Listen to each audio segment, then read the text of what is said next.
Hey everyone, welcome to today's recording. My name is Stephen McGaldy. I'm a pre-sales engineer with Qubit, and in this video I'm going to be going over an FP&A solution, part of a standard package brought to you by Qubit. I'll start by navigating to the first report and dashboard included within this package, which I'm calling the financial summary page. Now, this page is used to take a pulse of your company's current performance.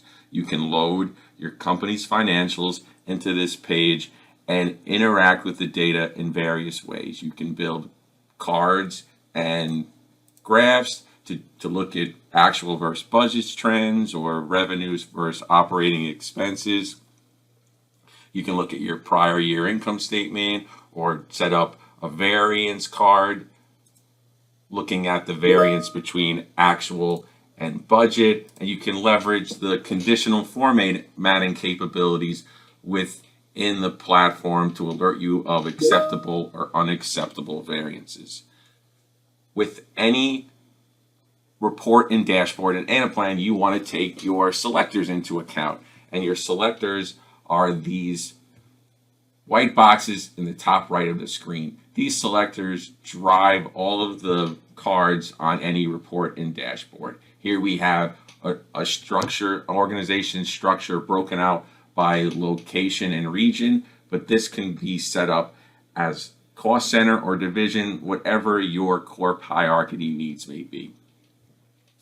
The benefit of this structure is you can look at your data at a consolidated or detailed level. We're currently looking at our financial summary page by our Massachusetts location, but if we wanted to look at a consolidation of all of our states in the eastern region, I would highlight the eastern region value, and all the objects on my page are going to recalculate. If I want to go up another level, I can look at all my financials at the total company level, and all my objects again will instantly recalculate, giving me better visibility in all my company's financials and everyone working with one version of the truth. In addition to my org structure selector, I also have a selector for my period. I'm currently looking at current year, but if I switch over to 2021, all of my objects will recalculate for my prior year. Now that I've done taking my financial summary analysis into account, I'm ready to start planning next year's revenue and next year's operating expenses. I'll navigate to another report and dashboard within my platform to look at my operating expenses. On this page, I have the ability to plan at a detailed level at my state or location level. I'm going to be planning for my Massachusetts location. However, this could be planned at a cost center or division level if your data is set up to complement that dimensionality. Here I've got an input by location, and I can start planning next year's budget for all of the accounts on the left. If I want to make adjustments, I can type them in. Everywhere that the font is purple is editable and right back to the Anaplan environment.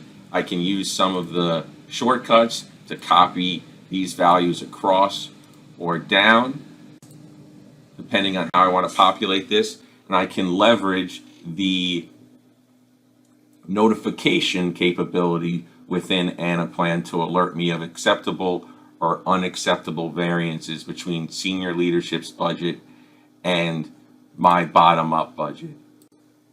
As an example, I'll significantly increase the value of one of my accounts to get this notification to fire. So I see now that I have an unacceptable variance, and this notification in the top right of the screen is alerting me that there is a budget gap between my initial and adjusted budget. I'll switch that back so you can see that it will fire back to being an acceptable value. Now that I've planned my operating expenses, I can start planning for next year's revenue. In my revenue-based plan, I can leverage an input growth percentage and take my prior year revenue and increase it by a value I input on the left side here. Right now it's set to 40%, but let's set this to 50% to get this calculated rev plan to update. And I have the ability to override this plan by selecting this override rev plan row in the middle of my driver based plan card. If I wanted to make an adjustment to August, I can update this to 875 for the month, and now my final revenue plan equals the adjusted value I populated in this rev override row. Once I'm done planning my expenses and my revenue, I can come to an income statement detail report and see a breakdown of my P&L by leveraging this additional insights card to the right and deciding what columns I want populated for my periods. I can leverage this additional insights card to rebuild my report.